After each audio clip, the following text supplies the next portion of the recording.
சிறுபான்மைக்கு காவலன் என்று சொல்லிக் கொண்டிருக்கிற திராவிட முன்னேற்ற கழகம் அவங்ககிட்ட இருக்கிற அந்த சிறுபான்மை அணியை வைத்து கிறிஸ்துமஸ் விழாவை ஏற்கவில்லை, அவங்க புறக்கணிக்கிறாங்க.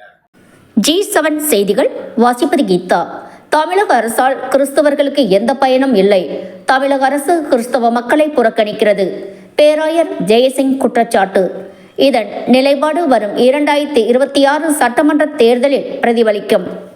கிறிஸ்தவ போதகர் நலவாரியம் அமைக்கும் அரசியல் கட்சிக்கு கிறிஸ்தவர்கள் ஆதரவு என பேராயர் ஜெயசிங் தெரிவித்துள்ளார்.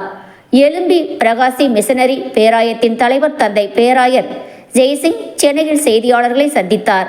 அப்போது பேசிய அவர், தமிழ்நாட்டில் SIR பணியில் கிறிஸ்தவர்களின் வாக்கு நீக்கப்படுவதாக பொய்யான குற்றச்சாட்டுகளை ஒரு சிலர் பரப்பி வருகின்றனர். கிறிஸ்தவர்களின் வாக்கை யாரும் திருடவில்லை என்றும் அவர் தெரிவித்தார். தமிழ்நாட்டில் 83 லட்சம் கிறிஸ்தவர் வாக்குகள் உள்ளதாகவும் வரும் தேர்தலில் கிறிஸ்தவ போதகர் நலவாரியம் அமைத்து தரும் கட்சிகளுக்கு கிறிஸ்தவர்கள் ஆதரவு தருவார்கள் என்று அவர் தெரிவித்தார். அண்மையில் தாவேகா கட்சி கிறிஸ்துமஸ் விழாவில் பங்கேற்று ஒரு சில தினங்களிலேயே எடப்பாடி பழனிசாமியை சந்தித்து இருந்தார். இது குறித்து கேள்விக்கு அரசியல் தலைவர்களை மத போதகர்கள் சந்திப்பது சகஜமான ஒன்று. அந்த வகையில்தான் 2 கட்சி தலைவர்களையும் சந்தித்தது என்றார். செய்தி தொகுப்பு தலைமை செய்தியாளர் சரத் கணேஷ். அவர் சிறுபான்மை தான் சொல்றார், வாயில ஒரு கிறிஸ்தவனே வர.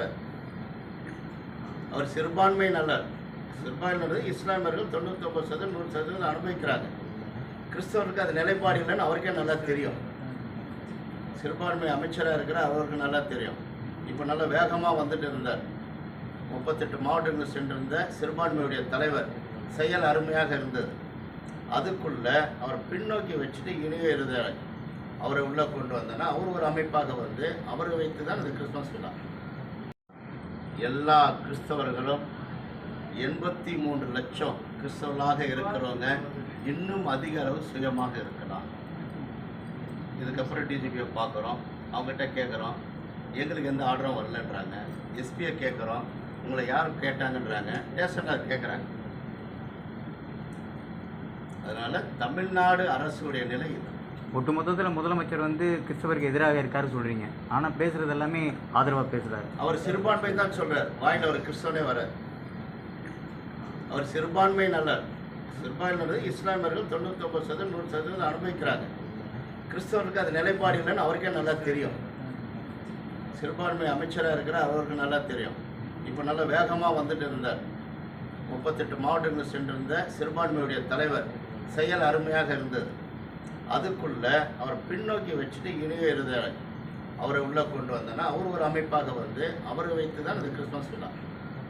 எல்லாமே சொல்கிறேன், ஒவ்வொருத்தரும் ஒரு கருத்தில் இருப்பாங்க. எங்களோட நிலைப்பாடு எங்களுடைய நிலைப்பாடுகள் எங்களுக்கு 9ஆம் தேதி மாநில நிர்வாகிகளுடைய ஆலோசனை கூட்டம் இருக்குது.